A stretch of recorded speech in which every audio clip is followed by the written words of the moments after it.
below 2,000, baby. Eden Palms, Monterey Road, I'm a project baby. Eagles Drive, we was at Oak Grove, barely graduated. We got Tasha, Molly, Bodie, Corbett, stay on at the haters. What's up, everybody? Welcome back to another episode of the New Media Podcast. I'm your host, Ya. We hope you enjoyed the last episode because, as always, today's going to be an even better episode. I got the whole crew with me. Everybody's in the house today, and Week 8 just got wrapped up, so it's only right that we talk about it. But before we jump into Week 8, of course, temperature check. How's everybody doing? How's everybody feeling? Another week, another loss, man. Another week, another W, baby. See us rise, man. Let's go, Seattle. Hey, man, I can relate to that one. Another week and another W. But, of course, let's jump right into it, to the very first game that kicked off Week 8 for us. The Baltimore Ravens beat the Tampa Bay Buccaneers 27-22. The Buccaneers have now lost 3 straight games. I think it's probably the first time in Brady's career that he's lost 3 straight games in a while. That's a bad sign to come. That's a very, very bad sign to come. And I told you this, like, if they lost to the Panthers, what made you guys think that something would just flip for this team? They have all this talent, right? It's worse than the Packers situation. And I said this again in last episode. There's no reason for a team to have this much talent, right? To have this many players, to have Mike Evans and Chris Godwin and Leonard Fournette and Tom Brady, and to still be struggling. In the second half, for them to just get that supposed stout run defense that they have, that the Buccaneers pride themselves on, got ran all over in the second half. And Lamar Jackson had a very efficient game. I think he had like a 71% completion percentage this week. He had 2 touchdowns, amazing throws. They just got the job done on the ground, in the air. They got what they wanted. That run pass option. See, it took Mark Andrews going out for Greg Roman to really get in his bag, and he got in his bag. I got to give him credit for that. So it's a good win for the Baltimore Ravens, man. It is a fantastic win for the Baltimore Ravens. You know, Lamar Jackson coming off the last couple of weeks, throwing less than 200 yards, having games of 110 yards, 120 yards. He bounced back this week, missing, especially losing Mark Andrews in the first quarter, losing Bateman in the second quarter. That was a non-factor the whole first quarter of the game, and he lost his 2 top targets. But to the 2 guys that stepped up, DeMarcus Robinson and Isaiah Likely, they played a fantastic game, especially the backup tight end. He showed up very, very good for the Baltimore Ravens. Lamar was finding his passes, finding his holes, reading his progressions. He had a fantastic game. They ran, I think, for 231 rush yards for the whole game. Yeah, so the Baltimore Ravens offense today, that day they showed up, they balled out. But for the Tampa Bay, it's a panic button, man. Especially having your offense almost healthy, one of your own linemen coming back and still not getting the run game to go. It's crazy, but I don't know, man. You have Mike Evans, you have Chris Godwin, and you're still not throwing touchdowns. It seems weird to me, but the offense is not clicking at all, and we don't have to speak about the defense. The defense is playing like one of the worst defenses. They're getting shredded up by backup tight ends, backup receivers. You know, it's bad for them. So panic button for me for Tampa Bay. Great win for Baltimore Ravens. They're 5-3 in their division right now, number 1 in their division. So it's good for them. They're on a roll. They got a couple wins under their belt. I think it's a bye week for them next week, so they can get healthy and come back even better. Yeah, I'm just gonna have to say it's a good one for the Ravens, but man, this Buccaneers football team, I'm at a loss of words when talking about them, because I just don't know how they can turn the table around, because like their defense is terrible and offensively they haven't been looking the greatest, but like this team is just like very, very poor all around. I feel like they had this game in control for a little bit in the first half, and they kind of just let it get away in the second.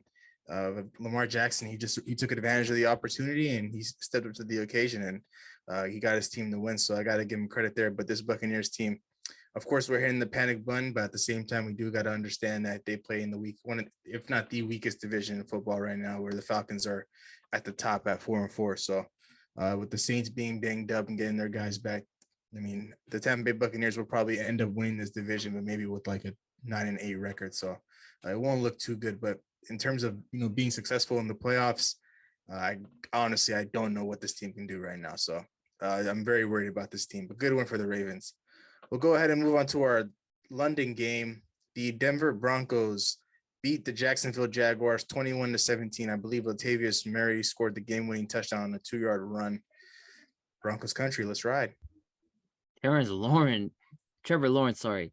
It's looking bad. That 2021 draft class, like this, if there's any weekend for them to have a bad week, It was this weekend, and like nothing to write home about for Trevor Lawrence. I think Travis Etienne looked amazing. Looked explosive. Really solidified it. The reason why the Jaguars were so high on him and why they had no qualms at getting rid of James Robinson. But at the same time, man, Trevor Lawrence, like ever since this 2-week high, that 3-week high, has just been on a downward spiral. Like we've talked about the Eagles game and then the Texans game, and then again, he just every single week keeps going down and down. And I don't know how to feel about the Broncos. This one, I like the Jaguars didn't look good. I just don't feel like giving the credit to Broncos, but Jerry Jeudy has been looking better and better. I've heard his name in trade talks.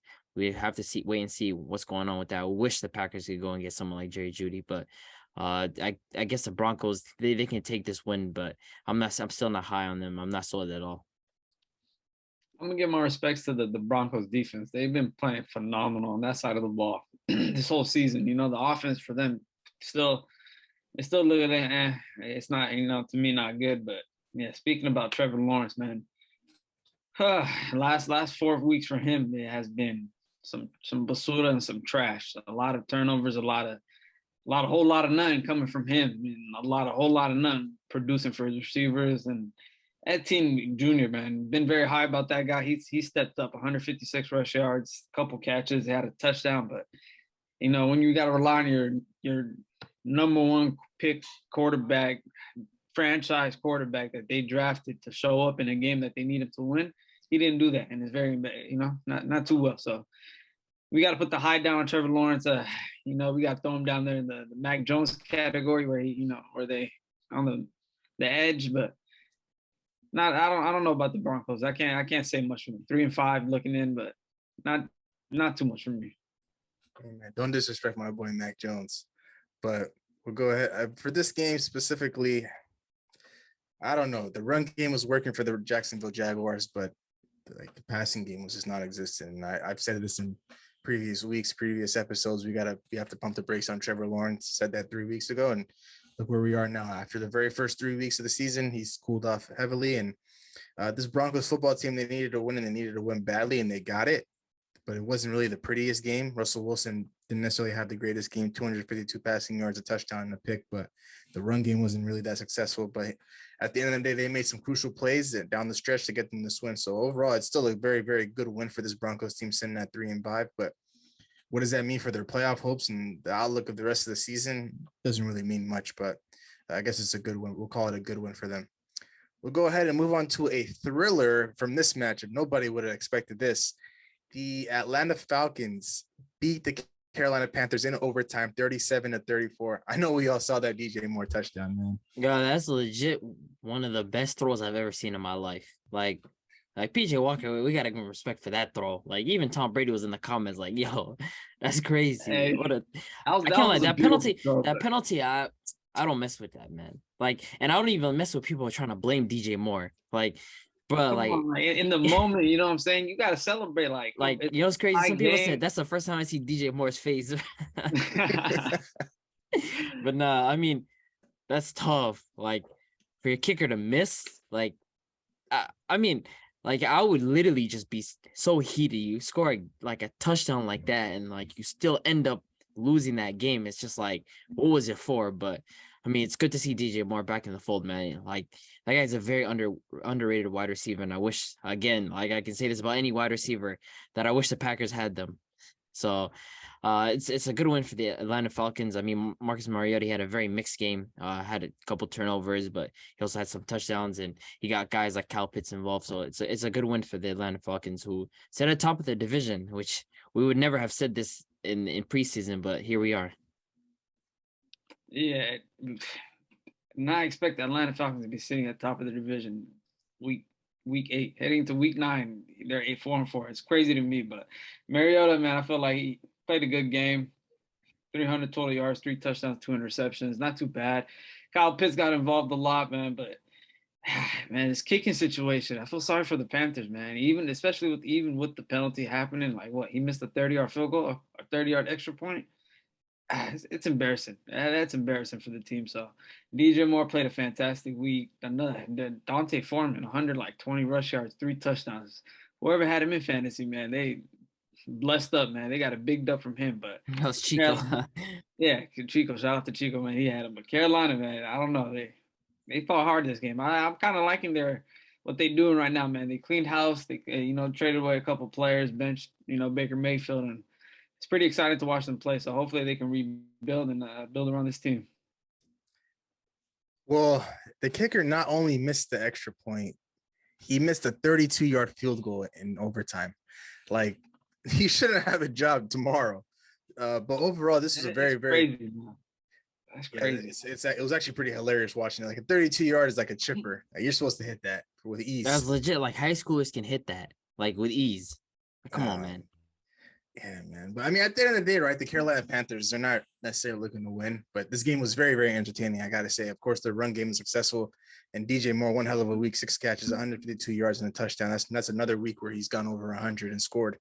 But this Falcons team, man, we talked about it. We talked about it all season. They need to get their playmakers involved. Guys like Kyle Pitts and Drake London. Drake London not so much this week, but Kyle Pitts was heavily involved. 5 catches, 80 yards, and 1 touchdown. I believe this is his second touchdown on U.S. soil. I believe it's his second touchdown in Atlanta as well. So this was Mariota, of course, mixed game, but their run game was also pretty good. Huntley had a 91-yard game and a fumble, but Mariota 43 yards on the ground.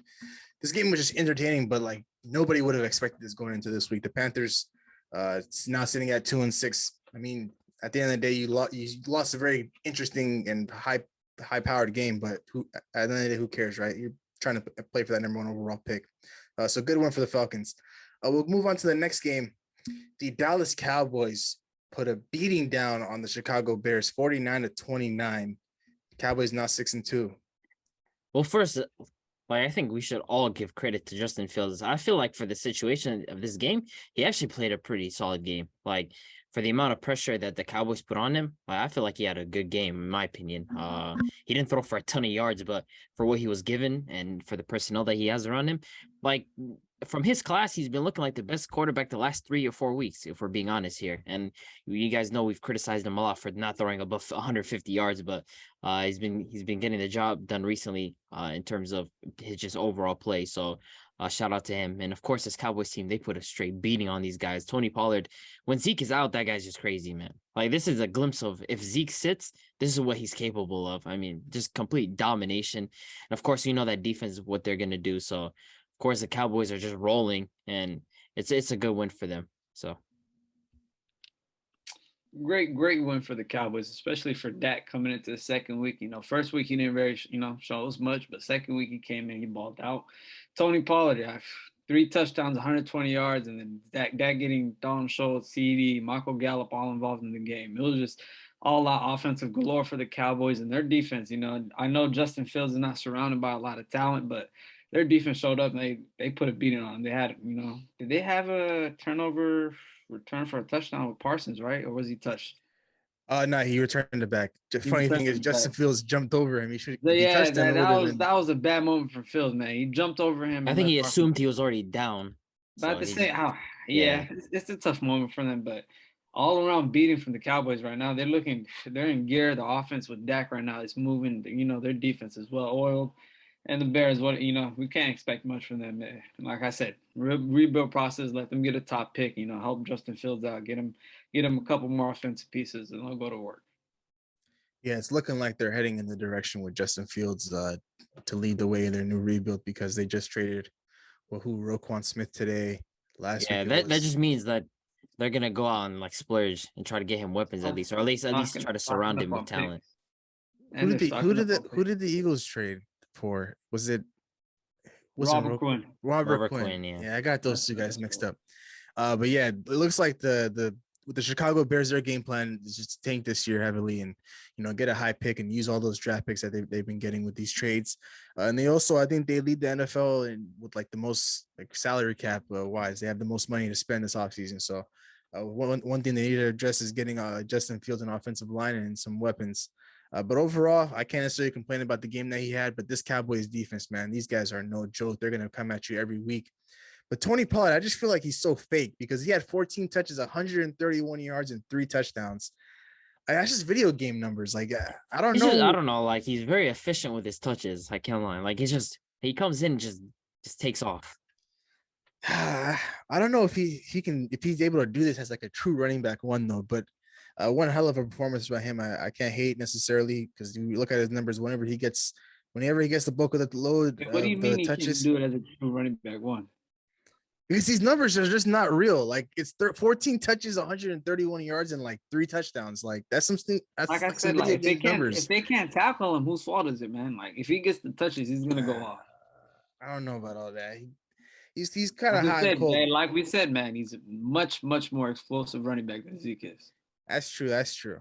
So But this Dallas Cowboys team, man, they're sitting at 6-2. They're one of the scariest teams in the league when they put it all together. Because the defense is there. Offensively, they just got to pick it up and get back on track. But they got this for sure. Let's move on to the next game. The Miami Dolphins won a close one against the Detroit Lions, 31-27. Big H, kick us off for this one. oh, it was an offensive galore for the first 3 quarters, and we know what the Lions do when they get to the fourth quarter. It's just no offense comes and they just get shredded. But Tyreek Hill, man, on the year, 961 yards. He's on pace to break that Calvin Johnson record. I'm pretty excited to see it. I can say for myself and a couple others, we talked a lot about how Tua can't do this, Tua can't do that. But I gotta Tua say, Simmons, that's the nickname, Tua come Simmons. on, man, we gotta put some respect on him right now. You know But what did I'm you saying? see, like, we're not gonna sit here and ignore That's those one pass. throws. You But know that's those one throws. pass. No, That is no, no, one no, pass no. to Tyreek. There were multiple throws. There's 2 actually that Tua underthrew, and Tyreek Hill. This is a LeBron 2007 carry job with this guy. How he's putting him in positions. Like this guy's carrying him. 29 for 36. You're talking about 29 completions out of No, 36 like passes. Like, there's little insanity run. I This- can't wait for it to end. you think so? You think I so? can't wait. I I don't can't know. wait. 'Cause Can't I wait feel for this. like, hey, their coach McDaniels, bro. He's a nerd. I I ain't feel gonna like lie, he's on Madden McDaniels is so 18 cold, hours a man. day. McDaniels is so cold. cold, man. He knows what he's doing right there with that offensive playbook. He knows what you have Tyreek and you have Jalen Waddle. You got two freaks as your receiver, and Raheem Mostert's a fantastic running back. Gasecki, get to the end zone. This guy, I feel like Do he your scored gritty, almost man. every. Yeah, let him do his gritty because he's scoring every single time. So, but Detroit, I mean, they're cooking up. They get to the end zone the first 3 quarters, and just fourth quarter offensively, they just fall off the gas. Defense is not doing much, but yeah, very slow day for Detroit. They didn't get DeAndre Swift much carries, man. I want to know a situation in Detroit, man. 5 carries this game coming back. It's like every year he does. Last year it was the same. Limited carries here and there, explodes, and he gets limited carries. I don't know what's his problem, but Lions, they're bound to get another top pick, rebuild mode, and Miami 5-3, sitting at second in that division, looking very good with Tua, Tyreek, and Jalen Waddle.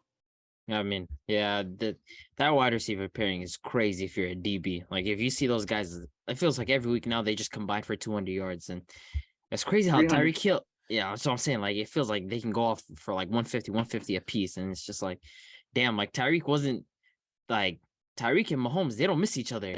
Like neither misses each other. Tyreek is having like Tyreek's having fun. he's on Tyreek's having pace to have a fun. career, and Mahomes is still doing Mahomes thing. So it's just like, oh, we was cool together, but I can do my own thing. So, I mean, it's a good one for the Dolphins. And of course, if Tua had been there for the games that he was out, their situation would have been even better. But they can't be too mad with what they're sitting at. And then of course they're just gonna get better and better. So it's a good one for the Dolphins. And of course the Lions. I don't know, man. This is just the story of them. They look good at times, and at times just like they come right back down to earth. So I said this when Tua started off the season 3-0, and I'm going to say it again. We need to put respect on his name. I don't care if he underthrew the ball to Tyreek Hill. At the end of the day, it got to him, right? Twice, by the way. Like, it got to him. And let's ignore those 2 throws. Every other throw he made to Jalen Waddle, to Mike Gesicki, those were on target. Like, he literally was dotting up that defense. Nothing too impressive, to be honest, because it's nothing crazy impressive because that Lions defense is literally dog water. But at the same time, to have a game like this where you complete 80% of your passes and throw for over 380 yards, 3 touchdowns, and no turnovers, that's one impressive game by him. And right now, as a starter, he's 5-0 to start the year. Like, he hasn't lost a single game in those 3 games where they lost to the Bengals, the Minnesota Vikings, and the New York Jets. They probably could go 2-1 in that situation. Those games are close too. That's the funny part. So they could have they could be sitting with a way better record right now if Tua was just healthy. But I'm glad to have this guy back because Tyreek Hill, man, and Jalen Waddle, like I said in our preview episode last week, these 2 guys were gonna terrorize these guys apart because 12 catches, 188 yards. Waddle had 8 catches, 106 yards, 2 touchdowns. I expected this from out of these two guys because there's no way Jeff Okuda and those boys were going to keep up with these two guys. So this is a very, very good win for the Dolphins. Their defense is a little suspect, and I really want them to make a trade for a guy like Kareem Hunt right now, so they can actually have a running back. When Raheem Mostert, you really just don't know what you're going to get out of him. He had 14 touches for 64 yards. You really just needed like a running back like Kareem Hunt that can, you can trust him with the ball and to make plays and make guys miss. So I'm looking. The trade deadline is tomorrow, so hopefully they make a move for him. But with the Dolphins right now sitting at 5-3, can't be too mad at that. Let's go ahead and move on to the next game. I'm happy to talk about this one. My Minnesota Vikings sitting at 6-1 now, beat the Arizona Cardinals 34-26. I got nothing bad to say this week, man. Offensively, I think you guys were amazing, to be honest. The Cardinals paper thin defense got shredded. Like, I want to say you guys had 350 plus yards or close to like 400 maybe, if anything. Dalvin Cook, I know he had like 100 plus, and then he could have had an even bigger day. But Kirk Cousins decided he wanted to rush for a touchdown, so he got one of his own. And it's crazy how we call it like a 98-yard game from Justin Jefferson, a quiet game, because the Cardinals were doing everything to stop him, and of course everybody else was getting involved in the offense. So if I'm a Vikings fan, I can't be angry because the situation right there was great for them. And the Cardinals on their side, I mean, DeAndre Hopkins looks like he hasn't missed a beat, but outside of that, again, their defense is terrible, and Kyler Murray slow starts again. I feel like he did get a first half touchdown, if I'm right? This time, I think he might have. I believe he got one to DeAndre Hopkins. Yeah. If I'm correct. That had the one-handed catch, right? They did get one to DeAndre. Yeah. So they finally got a first half touchdown. There's that. But again, this team is just mid to me, just mid all around. Outside of DeAndre Hopkins, like this team is just full of mid. And of course, this trade for Robbie Anderson looks like it's just one of those trades that just will be meaningless in like 4 or 5 weeks. So the Cardinals, I don't know what their plan is. For me, yeah, like I said, Arizona, like outside of DeAndre Hopkins, somewhat of Kyler Murray, they really don't got pieces. The run game doesn't look in shape, and their defense is just horrendous. But the Vikings, offensively, we know what we expected from them. They came in, shredded this Arizona defense, but their defense stepped up. 4 sacks, 2 picks, 1 fumble, forced fumble in the recovery. Zadarius Smith is sitting, I think, tied for 8.5 sacks with Matthew Judon at number 1 right now. So y'all said it in the beginning of the predictions of the beginning of the season. Zadarius Smith might lead the league of sacks. So right now he's on pace for he's number 1. We got to pay some respect to that defense. I've been grilling that defense lately the last couple of weeks because a lot of their close games. But yesterday they showed up and played phenomenal, especially that offense, man. Dalvin Cook, the last couple of weeks have been cooking up, and I kind of like what McConnell's doing. Letting him get more carries, letting him get some freedom in the backfield, and he's eating. So good game from the Vikings. And Arizona 3-5, sitting at who knows what. Call of Duty's out this week. Kyler Murray, saying he's coming to see Seattle. Can't wait. Patrick Peterson, so disrespectful. Can't wait. I hope yeah, Patrick Peterson, man, that celebration, huh? If you don't pick Seattle this week against Arizona, I might have to cut ties with you. Because that's a very interesting game, but man, oh man, I have nothing bad to say about my offense because it flowed exactly how I wanted it to. I can't say anything bad about my defense because they flowed how I wanted it to. Overall, this was a great game on both sides of the ball, and there was never a point in the game, even when we were down, I believe 17-14. That's in the third quarter. There was never a moment where I was like, man, we lost control with this game. Like we were always in control. The momentum was always on our side, and I knew the game was over when they went up 17-14 to start the third quarter, and we marched down in like 4 minutes and got a touchdown. So that told me like, yo, like it doesn't matter. They can score, but we're going to score right back and we're going to score real quick. But like I said in our preview episode, the one thing I wanted to see was for us to come out on our very first drive and get a touchdown and put up points. I didn't want a field goal. I wanted a touchdown. I don't care how we got it. It just turned out to be Kirk Cousins rolling out like Lamar Jackson and Michael Vick, and he put the burners on and he got a touchdown for us. So overall, this was a good game on both sides of the ball. But one thing I do got to talk about once again is our kicker, our kicking situation. Each and every week we leave points on the board. He missed a 40-yard field goal because it just hit the guy's helmet. I'll give him that. But we can't keep missing point after attempts because if he made his point after attempt, Greg Joseph, it would have pushed that lead from 8 to 9, and that's the 2-possession game, and we don't necessarily have to worry about the Cardinals marching down and getting a score and a 2-point conversion to tie the game like we had to last week, this past week. So overall, I think we need to address this via trade, or we have to cut him and sign a new kicker and try to figure this thing out. But overall, man, this is what I was hoping to see, because coming off a bye, I know teams can come off sluggish. And I didn't want us to come off sluggish. I really needed this win. These are what games we're supposed to win. We're supposed to come in and dominate and up our record, up the score, because right now we're sitting at 6-1, and we needed this, especially going into next week when we need to play the Commanders. But the Cardinals, they did what they tried to do what they're supposed to do. You know, they got D-Hop involved, and Rondo Moore was involved, and Zach Ertz got a score. But overall, their defense got torched, and Kyler Murray, he just made turnovers at the wrong time, and he just kept giving us the ball back. So overall, this is a good one for my Minnesota Vikings. So sitting here at 6-1, top of the division, top of the NFC, alongside the Eagles and the Cowboys. I'm loving what I'm seeing from my guys. We'll go ahead and move on to the next game. The Saints felt like a baseball game. They pitched a shutout against the Las Vegas Raiders, 24-0. The Saints are such an interesting team, man. They're such an interesting team, man. First of all, I got to shout out Alontae Taylor, man. What a job on Davante Adams. He basically blanked Davante Adams. I think Davante had 1 catch for 3 yards. That's legit all he left with that game. So Alontae Taylor did an awesome job. I want to say I believe he's a rookie. So this rookie class, when it comes to cornerbacks, man, him, Tariq Woolen, Sauce Gardner, Darius Stingley, just a bunch of nice young stud cornerbacks. So it's good to see that. And of course, the Saints offense, like, fun fact, the Saints have the 5th highest scoring offense in the NFL. I don't know how with their quarterback situation, the amount of injuries that they've picked up, and they still have a top 10 defense. So, like, these guys have the pieces, man. They're able to put stuff together. So if they're able to get consistent quarterback play, like, something's cooking for these guys. Something is really cooking. And on the other side, the Raiders, like, nobody was expecting this. Nobody was expecting a shutout like this. Just for Davante to get dominated, and then of course Derek Carr not to have a good game, and then Josh Jacobs not able to get going on the ground. It's just all around just a terrible game for them. So, I mean, that's tough. They looked like they were rolling after their last game, and for them to come out like this is just tough. It's time, Raider Nation. I think I'm gonna speak for all my Raider fans and Raider Nation. It's time to cut ties with Derek Carr, man.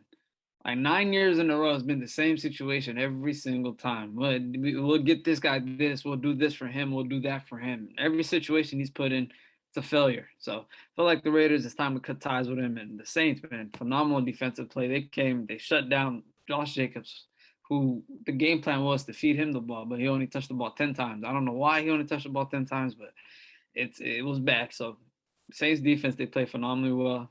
Alvin Kamara had a fantastic day, almost 200 yards, 3 touchdowns in total, another 140 yards rushing. Andy Dalton, 230 yards and 2 touchdowns. Like Abdi said, they're top 10 in offense, and if they can get their pieces healthy with the Top 5 in offense, that's even crazier. 5 in offense, that's even crazier. So if they can get their pieces healthy, I feel like Andy Dalton might be the guy for them. You know, not Jameis Winston, but Andy Dalton. If they get Michael Thomas back, they might be able to do something in that division. But we'll see. But the Raiders, you guys are funny. I ain't gonna lie. I swear to God, you guys are very, very funny with Derek Carr being your quarterback. So time to cut ties with him, man, and we'll see what happens. Derek Carr, I don't know. Yesterday, he just looked very, very scared in that pocket. Like the pocket could have been clean, and this guy's just hopping around, dancing around, and not finding his guys. I honestly don't know what went wrong for this Las Vegas Raiders football team. Like, you're coming off a couple weeks where you get Jacobs the ball and it's working for you, and the Saints, they have a good rushing defense, so I kind of expecting them to come in there and kind of stop the run and emphasize on that. But you have Davante Adams on one side of the ball. Like, you have to get him the ball. Giving him 5 targets is just unacceptable. I don't care if you finish the game with 1 catch and 3 yards. I mean, give me 10, 11 targets and he finishes with 1 catch and 3 yards, then I could say that's on him. But I don't necessarily think yesterday's game was on him. That was just on Derek Carr being very, very garbage. I honestly do believe they'll move on from him this offseason. I think he's guaranteed maybe like a lot of money, over 100 mil, something like that. But they're probably going to move forward in a different direction and not bring him back. But this Saints team, man, they're sitting right now at 3-5 in a division that's very, very tight, where the Buccaneers are 3-5 and the Falcons are 4-4. And we haven't even seen the best yet with this team. Like, Jarvis Landry's missed damn near 4 weeks, and Michael Thomas doesn't exist anymore. I don't know who Michael Thomas is. Michael Thomas is done, right? That's raps. He's You pretty know, much it's like that pregame 2K character you're making. It's just like you leaving the ball. That's what happened to him. He's man, done. Man. that's just Michael Thomas, man. He's an NFT at this point, but one hell of a game from Kamara, man. Each and every week, he's proven he's helping this team get wins, and he's always finding the end zone, which is very very good. And Andy Don, I mean, other than last week where he threw 3 interceptions, he still found a way to put up points for his team. And this week he didn't turn over the ball once and had 2 touchdowns. So the Saints, if they can just get their guys healthy at home, I believe Marshawn Lattimore didn't play yesterday, and so if they can get their guys back on defense and their guys back on offense, the sky's the limit for these guys, like as we try to predict in the preseason. But we'll go ahead and move on to the next game. The New England Patriots go into New York and beat the Jets 22-17. This one wasn't even a good watch. I'll The be honest. craziest mid-off I've ever seen in my life. Like, if you want to talk about, like, if you want to summarize legit the 2021 quarterback class, this was the game to watch. Like, if you wanted to literally summarize into one game, watch these two quarterbacks go at it. Mac Jones versus Zach Wilson. Like, I don't even wish that on my worst enemy. Like, I'd rather watch paint dry. But it's like, what did I say about Zach Wilson? I literally said this about Zach Wilson. There's a reason why they don't let him throw the ball this much. Like, to have multiple turnovers, right? Multiple turnovers. Like, the guy's just not good at the sport. Like, he's just not when he's a game manager, that's his job. When he's asked to do throws, this is what the result is. And of course, I'm not gonna see and act like Mac Jones was anything particularly good. He had a turnover himself, like, and he threw for 198 yards and a touchdown. So Ramondre Stevenson was good though. Like, he had a great game. And I mean, I had the Patriots winning this. I feel like Bill Belichick was gonna make Zach Wilson's life a living hell. And I mean, he got 3 picks off on him, so he did his job. So I hate to be the bearer of bad news. You had the Jets winning this one. you're lying. I'm not lying. Who picked There's the no Patriots? I way. picked the Patriots. There's no way. We both picked the Patriots. You You're picked the Jets simply because they were joking. rolling right now, sitting at 5-2. I picked the Jets. You picked the Jets. Bro. No, man. No, man. Zach Wilson, man. he picked the Jets. There's bro. no way I picked Zach Wilson, man. You picked Zach Wilson, bro. Yeah, go on, Big H. Yeah, Zach Wilson. I'm not even gifting Belichick him shutting down like the picks Wilson threw.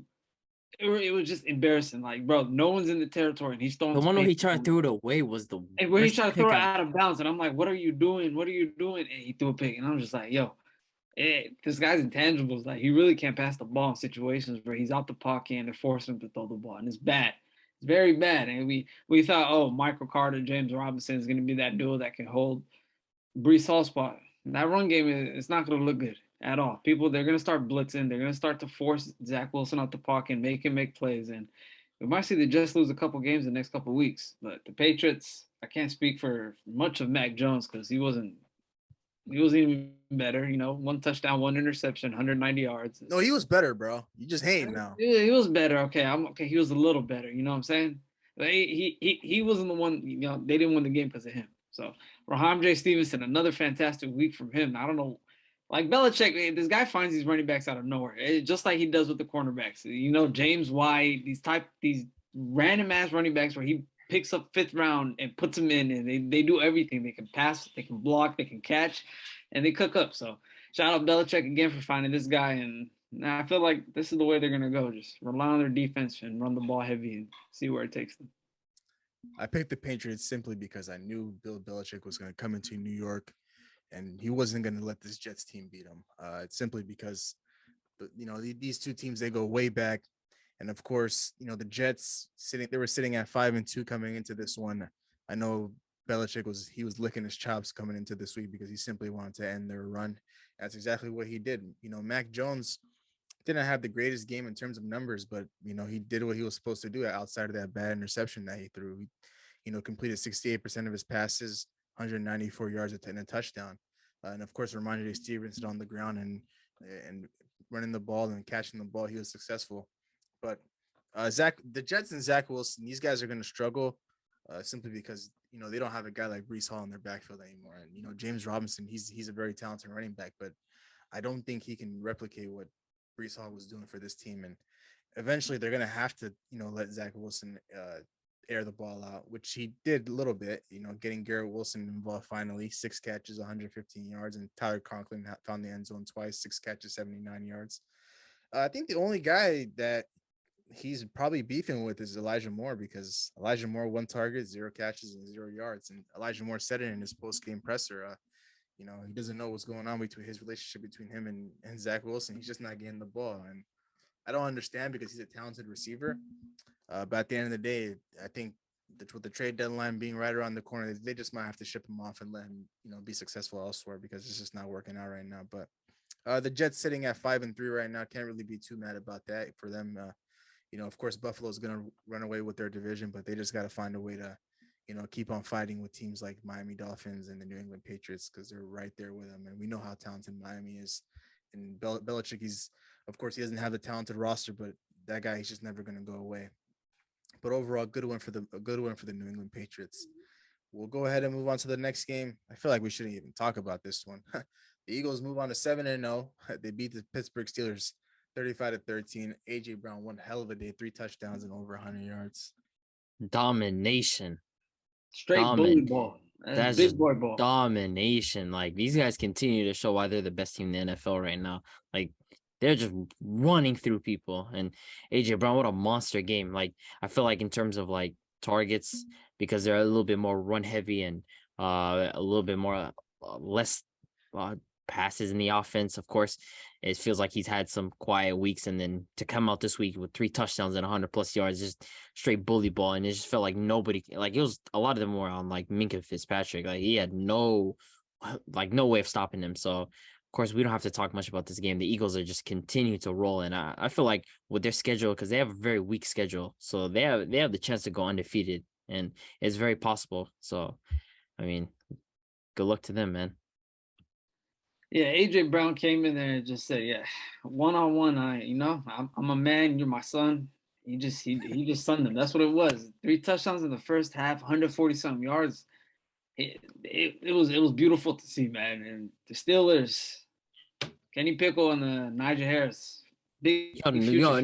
Can we talk about Najee Harris? Like, Najee, I don't know what's up with him. He's slower than 2022 Zeke. He's slower than current Zeke. Right now.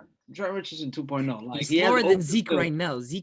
You see Zeke right now with his belly. He's slower than Zeke right now. I was blaming the Steelers O-line, but this guy is just, to me, it's just embarrassing, bro.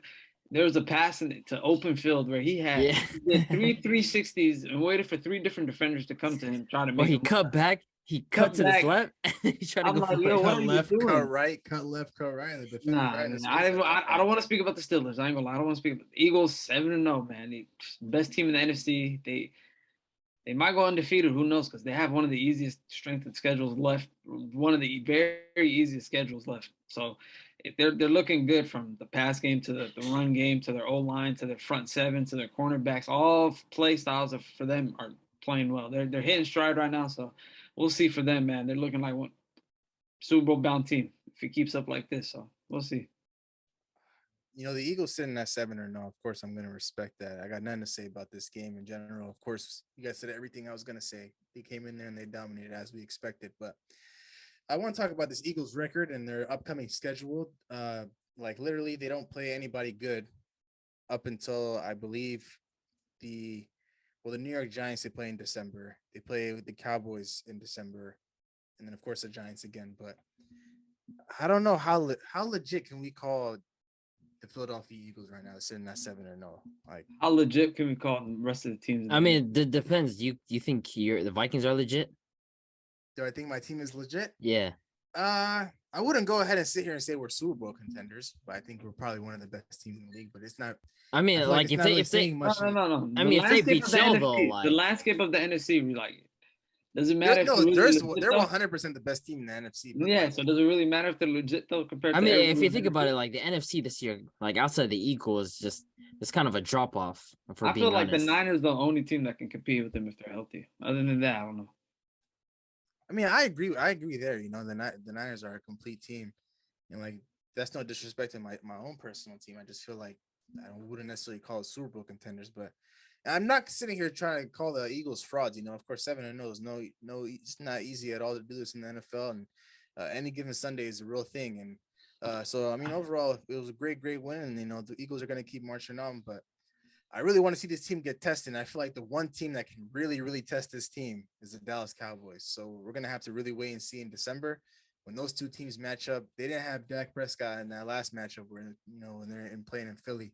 And we all saw how bad Cooper Rush was in that very first half. So if Dak Prescott's in that game, maybe it's a little bit different. Maybe it's not. But I'm looking forward to that matchup when they meet up in December in Dallas, Jerry's World. So we'll go ahead and move on to the next game. This game was, Tennessee Titans beat the Houston Texans 17-10, but Derrick Henry ran all over this team for 219 yards. Like this one was so like straightforward. Like I said, it's a very simple. Like there's teams that overthink their game plan, and then there's the Titans. When they come into a game, they know exactly what they're gonna do. They're gonna hand the ball off to Derrick Henry, and they're gonna play defense. This guy ran all over them. I think this is his sixth. I want to say sixth, a 200 rushing yard game, which is like tied for the NFL record. He has like 3 against the Texans. This guy gets, and I'm pretty sure he has one against the Jets. Like him against divisional opponents are crazy. Like he has something against his division, but in the Titans' game plan is very simple: come in, rush the ball, and that's exactly what they did. Just straight domination, and they're just going under the radar. They're just doing what they need to do to win this division. So it's a good win for them. It's November. Winter's coming. Man, you need a guy to go to. It's Derrick Henry. I'm telling you, the next 8.5, 9 weeks, this guy's about to just go crazy. Like I said, bro, 200 rush yards against the Texans again. Malik Willis, I think he threw for 57 pass yards in general. 55 passing yards. 55 passing yards. Imagine that you got your quarterback throwing 55 yards and you just hand the ball off to the guy, and it's like, yo, this is the game plan. I'm telling you the game plan 3 days before our game, and come stop it. And they still can't stop it. So Titans 5-3, like we said in the predictions, they're gonna run the ball, rely on the defense, and they did that. And the Texans, Dameon Pierce got his touchdown, and that's all that mattered to them. The Titans have now ripped off 5 straight wins after starting off 0-2. Next week they got a very big test against the Chiefs. But instead of thinking far ahead, let's talk about this game. Not really much to say. They simply gave Derrick Henry the ball, and he did what he does best, getting 200 yards on the ground and 2 touchdowns. So this is a good one for the Titans. They're moving in the right direction. Who knows if Malik Willis would be their future for the rest of the season. I know Ryan Tannehill's banged up right now, but I think they're going to need him back if they want to even be in a competitive game or to even become close to the Kansas City Chiefs next week. But this is a good one for them sitting at 5-2. They can afford a loss next week. Go ahead and move on to an interesting game. The Washington Commanders beat the Indianapolis Colts 17-16. Scary Terry with the crazy catch, and I believe Tyler Heineke runs it in for a 1-yard touchdown to win the game. Damn, I'm pretty sure I picked the Colts, right? You did. I almost had it, man.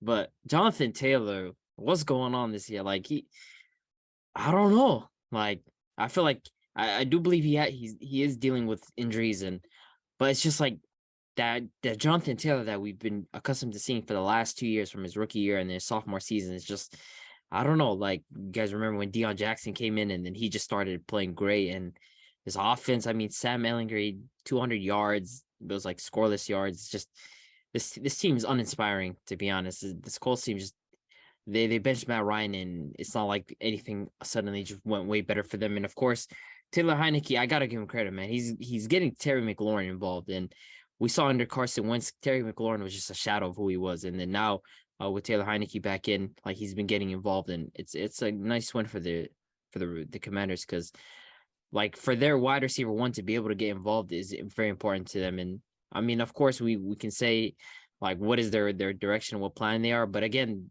they're building towards something, I guess. Like I feel like Taylor Heineke at least offers them a little bit more upside in the offense, so it's a good one for them.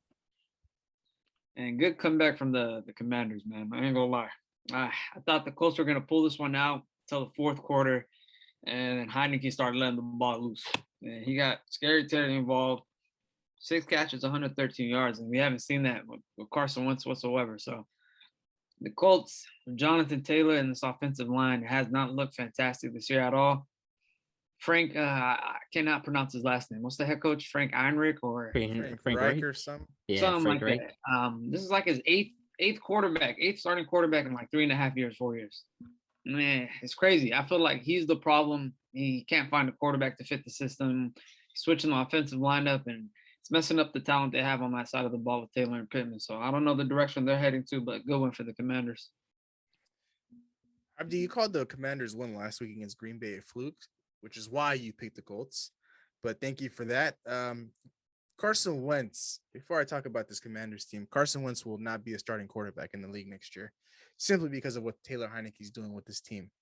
We saw the Commanders with him leading the way, and Carson Wentz looked pretty much terrible. He couldn't get his playmaker, Terry McLaurin, the ball, and Curtis Samuel was a little bit hit or miss in the beginning of the season.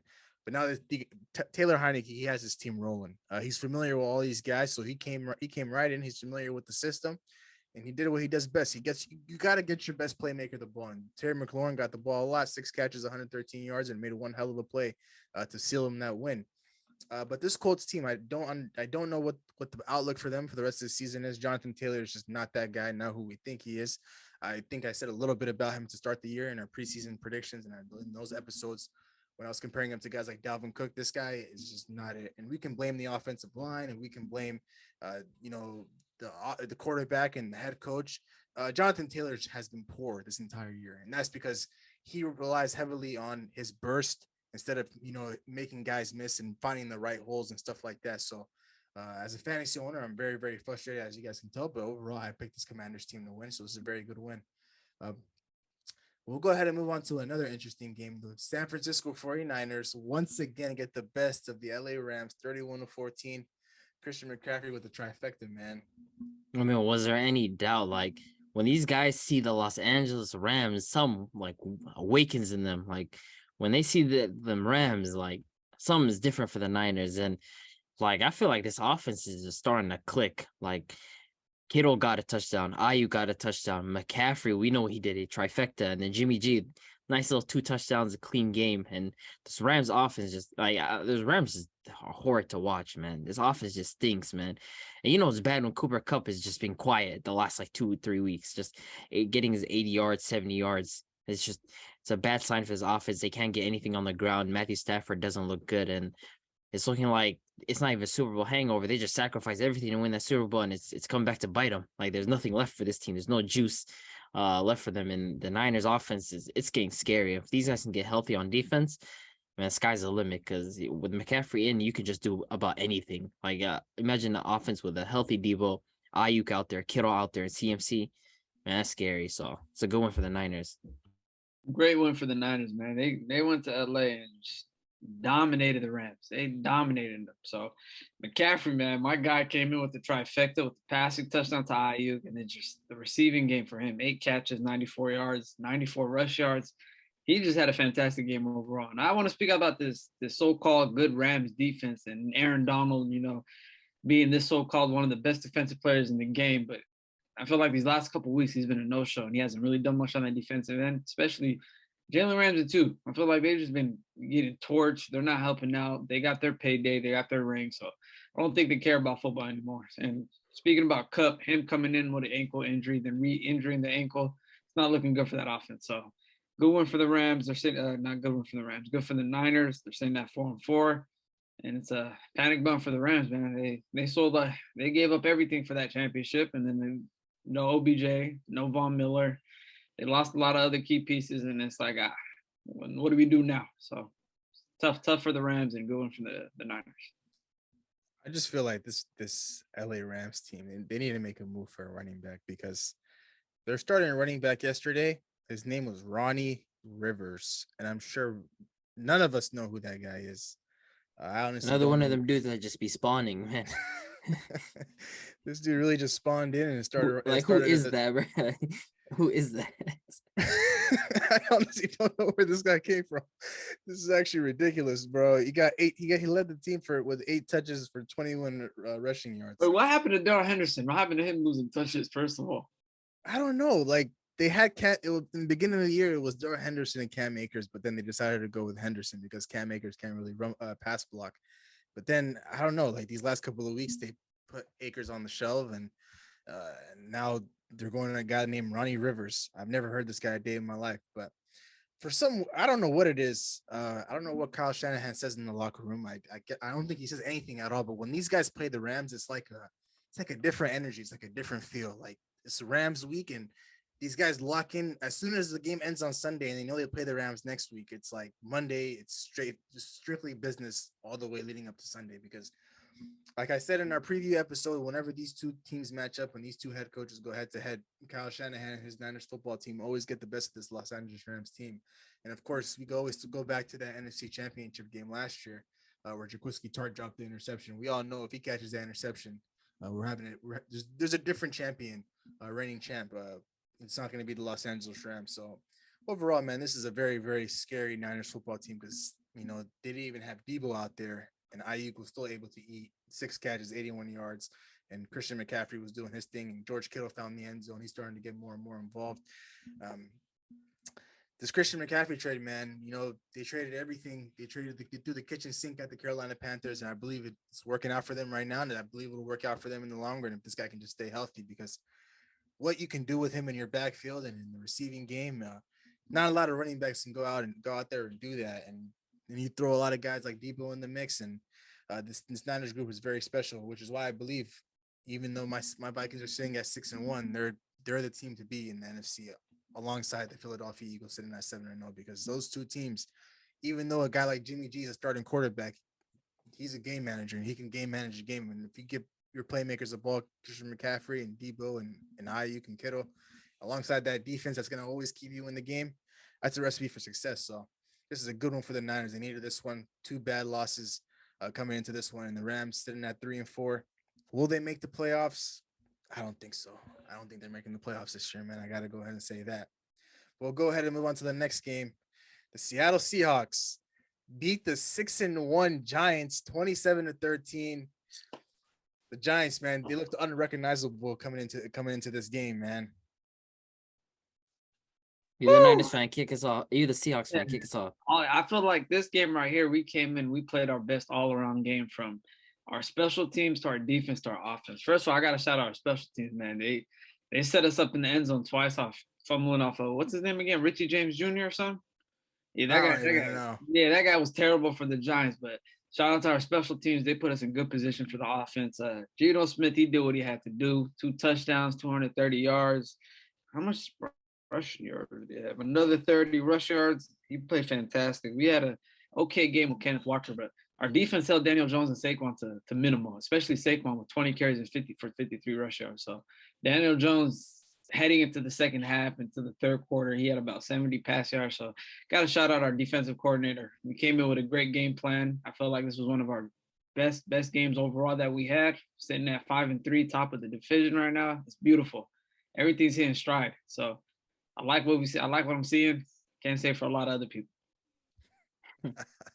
I mean, the Seahawks, I got to give them credit for this game, especially I feel like this was a very, very marquee game in terms of their defense. Like, defensively, they did their job, like, in terms of limiting Saquon, and that was the game plan for them. Like, they take Saquon out the game, they don't have to worry about anyone else because Daniel Jones doesn't have wide receivers, and it's Daniel Jones throwing the ball. So, of course, they did their job. And Kenneth Walker, of course, he did struggle this game, but at the same time, that touchdown run was crazy. And, like, the guy just big boy bullied his way through, and I was a bit surprised to see DK out there because I thought he was definitely not going to play this week.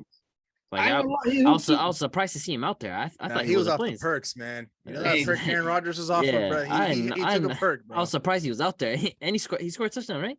He hooped. He had a touchdown. That's what I'm saying. I'm a bit surprised he was out there, but it's a good win for the Seahawks, man. They continue to prove the doubters wrong. Nobody had them sitting at the top of their division. I mean, like, these guys just keep playing. So shout out to them, man. Arizona next week, baby. 6-3. Here we come, man. I'm juiced. Let's go. Man, see, when I picked the Seattle Seahawks to win this game, it was looking at the matchup, Giants and Seahawks, 2 teams that I've been rooting against the entire season. Like, I've always went against the Giants and I always went against Seattle, and I'm glad I picked Seattle because this week it paid off. This Giants team, man, they don't know what they didn't even expect. They didn't see what hit them. That defense, Daniel Jones getting sacked 5 times. I can confidently say today that the Seattle Seahawks have won the 2022 NFL draft. Their draft class, the guys that they drafted, man, they've been impact players since week 1, since preseason. And I think Tyler Lockett and Tyler Lockett, Geno Smith, and DK Metcalf all said like those guys haven't said 500 words in their press conferences.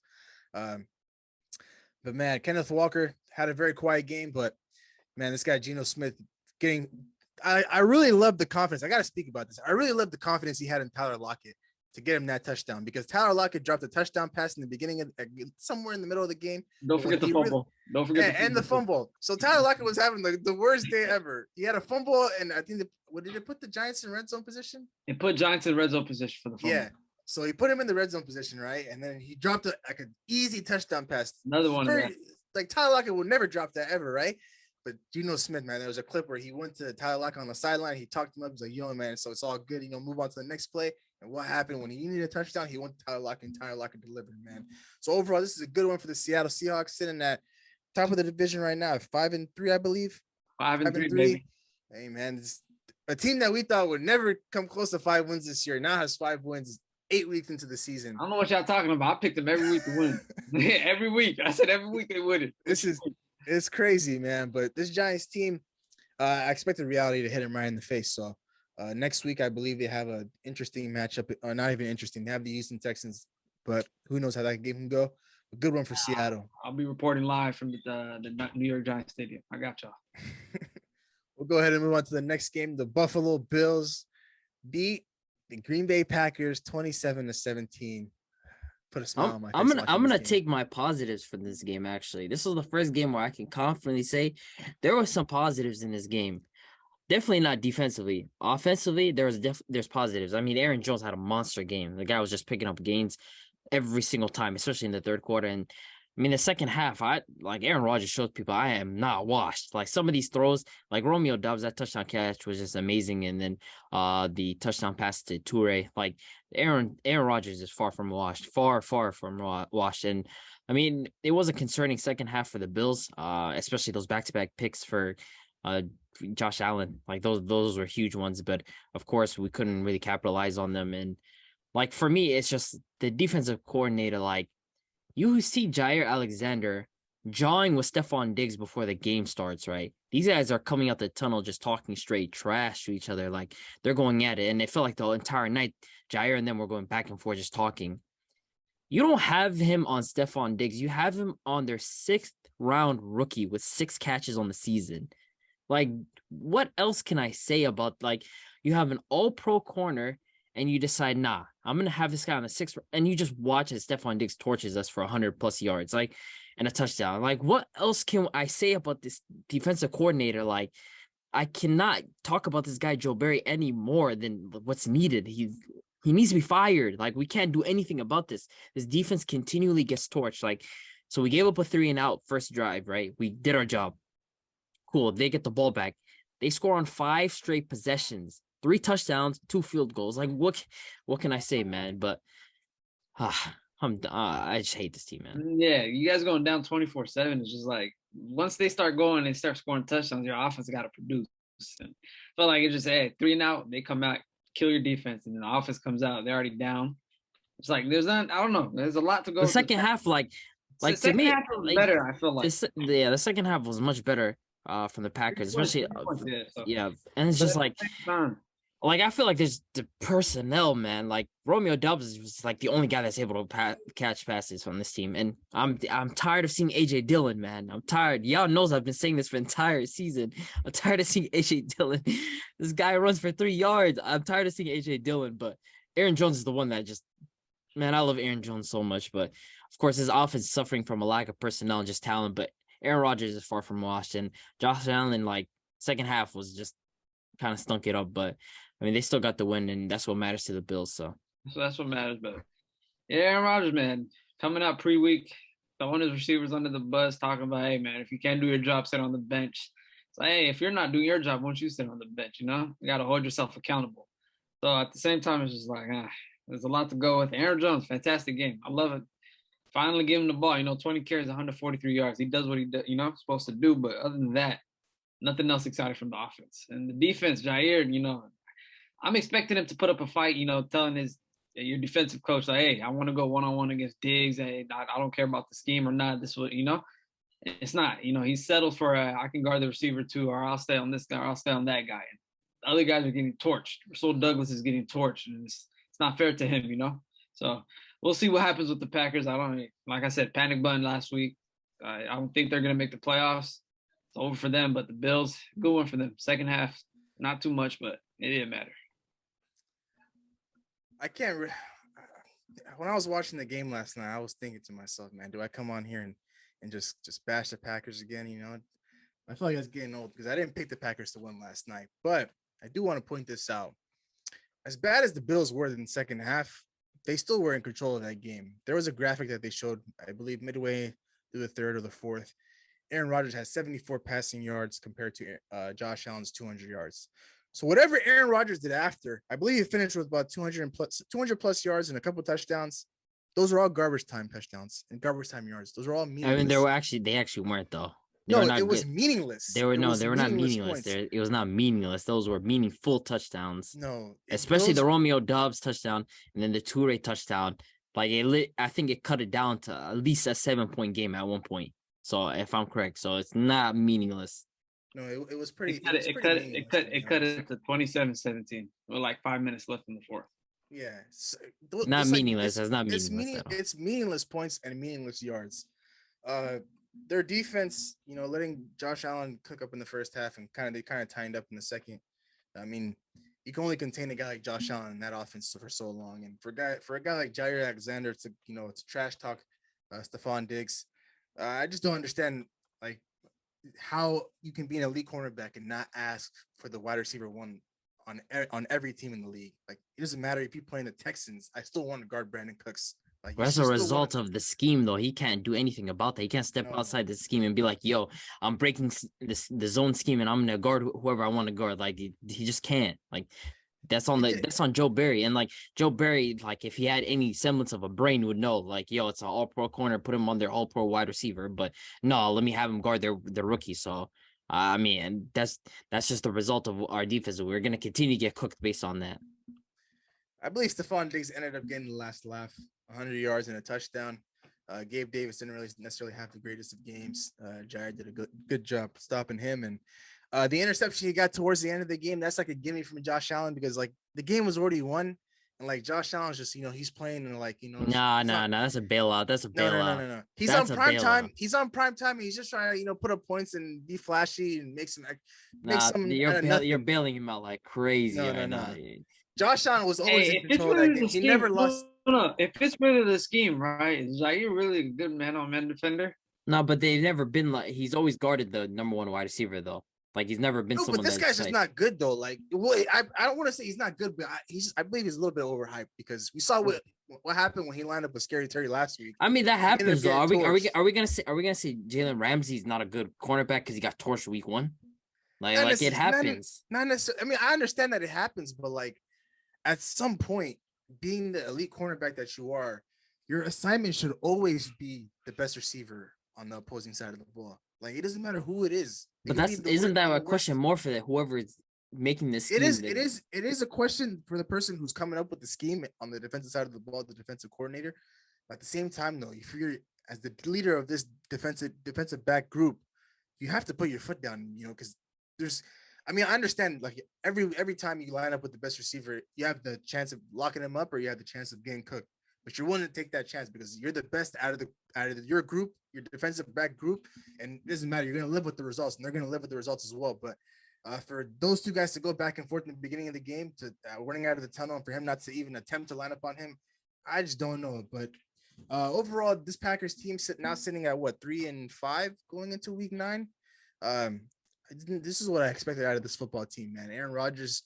You're saying he's not washed. I'm saying he's washed because 74 passing yards and everything else was garbage time. He didn't really put up much of a fight. Josh Allen just like. I'll be honest about that. That offensive line was just horrific the first half. I mean, I don't understand how the Bills are able to do it. They don't blitz and somehow they're able to generate pressure, which is very annoying. I literally don't know how they do it, but. Murphy, man. Von Miller is just such an annoying guy, like to deal with. First half for us to legit. For the pocket to be collapsing, these wide receivers unable to break off any separation, and Aaron Rodgers to be swarmed is just like This offense is just boring to watch, man. Like this offense was not fun. It's just third quarter where I had a little bit of fun where Aaron Jones started to get involved, and then Aaron Rodgers ripped off some explosive plays to Romeo Dobbs and Toure, but I don't think we're gonna be seeing those for a while. So Man, who is Samori Toure, bro? Lord knows, man. That's a rookie. MPC popped out of nowhere. That's another spawn. Come on, man. These guys are just spawning in the NFL now. But this is what I expected from this Green Bay team. The Bills, they did take their foot off the gas towards the end of the game, but I'm not gonna, fault Josh Allen and that team for that because the game was already won. They already had this game in control, and their defense was always in control. And just to think about how deadly this secondary can be when they get their guy Tre'Davious White back any week now. I believe they activated him last week off the IR, the 21-day window, and now he's getting ready to come back into the fold and help this team out. So the Bills sitting at 6-1, top of the AFC. I believe this is the team to beat, not the Philadelphia Eagles. But we'll go ahead and move on to the next game, the last game that wrapped up Week 8 for us. The Cleveland Browns upset the Cincinnati Bengals 32-13. The Bengals did lose Jamar Chase this week, but at the end of the day, they did not show up to play tonight. Domination by the Cleveland Browns defense. It's like Myles Garrett, like on Halloween, that's a scary guy. Like Myles Garrett when his Halloween weekend, that guy's different. Like just legit harass Joe Burrow and this so-called offensive line upgrade. Like, man, they struggled to help Joe Burrow this weekend. I gotta shout out Jacoby Brissett, man. Like the plays to Amari Cooper tonight were just phenomenal, just beautiful plays. Like this guy was just looking like a proper veteran quarterback, just taking his sweet time. And of course, Nick Chubb's just going to do what Nick Chubb does. He's going to get his 96, 100 yards and his 2 touchdowns. But Jacoby Brissett was just picking out his spots, finding Donovan Peoples-Jones and Amari Cooper. And of course, the Cleveland Browns defense was just playing phenomenal. And on the other side, I mean, the Bengals without Jamar Chase, like, what are they going to look like without the lack of explosive ability in this offense? Is this who they are? Because Jamar Chase, like, he can cover up a lot. Like, he can bail you out when he's there. He can turn a 5-yard gain into like a 60-yard touchdown out of nowhere. He's that type of wide receiver. So for him not to be in this offense and for them to look this bad, it's kind of scary. And of course, the offensive line wasn't good, but I mean, I'm kind of worried if I'm a Bengals fan because without Jamar Chase, this offense just lacks that ability. So. Yeah, for me as well. Like it went back to how it looked the first couple of weeks. It looked lethargic. The run game not involved again. We got to speak about Joe Mixon, man. I feel like I got to put this guy down there with Najee Harris as well. I'm not gonna lie to you because this guy, it doesn't. Every game I see him 38 yards, 26 yards, 27 yards, 25 yards, and nobody's speaking about that. So his fall off from last year as well. It hasn't looked well, and the Browns, man, they came in. Brissett just looked like a veteran in the pocket. Cooper balled out. The defense looked tremendous. And we can't forget about one of the best running backs in the league, Nick Chubb. He had a phenomenal game as well. So Browns, they could be sitting at a fantastic spot if, they won a couple of their games early on. And getting Deshaun Watson would have helped them a lot in this division. But it's still close for them. Next couple of weeks for the Bengals, man, they're gonna have to hopefully, get back to the board. Zach Taylor's gonna have to draw some new offensive plays for them. And they're gonna have to figure this out because it's gonna be tough without Jamar Chase. But we'll see what happens. Honestly, I really want to put this game on Zach Taylor, but like after watching the very first last couple of weeks, how high powered this offense was looking against the Saints and the Falcons. I'm just gonna have to write this one off as they didn't really have enough time to prepare without Jamar Chase. I know, of course they had a week of practice, but at the same time, when you lose a guy like him, your offense is never going to look the same. You can say that about a lot of weapons in the NFL. So overall, this Bengals team, they'll figure it out, but it's going to be a long process. And what's going to help them a lot is that next week they have a game. I don't know who they play, but then after next week, they have a bye week. So it's going to give them enough time to, figure out how this team can operate without a guy like Jamar Chase. And the Bengals have no signs of bringing this guy Jamar Chase back early at all. They're looking towards the playoffs, and they're saying that they're going to keep him out as long as they need to. And they didn't put him on IR, but the timetable is still 4 to 6 weeks, and they're looking to bring him back in week 5 and week 6 of that timetable. So overall, this Browns football team, they came in here, at home, and like Abdi said, man, Myles Garrett on Halloween, this guy's one of the scariest guys in the NFL because he was harassing Joe Burrow all night. Really Joe Burrow had nothing going for him all game, and with Nick Chubb, man, like the runs he was pulling off tonight, like a lot of running backs wish they could run like Nick Chubb. He finished with 23 touches, 101 yards, and 2 touchdowns and a 2-point conversion. Cooper, 5 catches, 131 yards and a touchdown. This Browns team, they'll be interesting to watch throughout the rest of the season. But will they be a team that's fighting for a playoff spot? I don't necessarily think so, simply because they lost way too many games in the beginning of the season where, the game could have gone either way. So, with Deshaun Watson coming back, I feel like the sky's the limit for this team next year. With a guy like Deshaun Watson leading the way and him knocking off the rust when he comes back, and the weapons are already there. I believe that they're going to end up trading Kareem Hunt tomorrow before the deadline because You actually think that? I feel like they're gonna heard trade him Rams- because somebody needs to go get Kareem Hunt, and at the end of the day, like they gave him a lot more touches tonight than any other week before this week, and that's simply because they want to show people that are interested in him that he's still a talented receiver, he's still a talented running back, and we still want value for him. So they're trying to up his price, and I think he's going to be gone he's as good as gone tomorrow for sure. I'm calling it right now. I don't know where he'll end up, but that the Rams are interested in the Miami Dolphins. I believe the Miami Dolphins should make that move simply because it's just a way better fit and they're a way better football team than the Los Angeles Rams. And I don't think the Rams have anything crazy in terms of picks to offer the Browns because they sold their soul to win that Super Bowl last year. So Miami, they're in a position right now where they need to go get a running back that can, be effective week in and week out. And Kareem Hunt is that guy. But with Kareem Hunt, whether he stays or goes, Nick Chubb still leading that backfield. And as we mentioned in the beginning of the year, he's an underrated running back. So this is a good win for the Cleveland Browns and the Bengals. Next week, they got to tighten up and figure this thing out.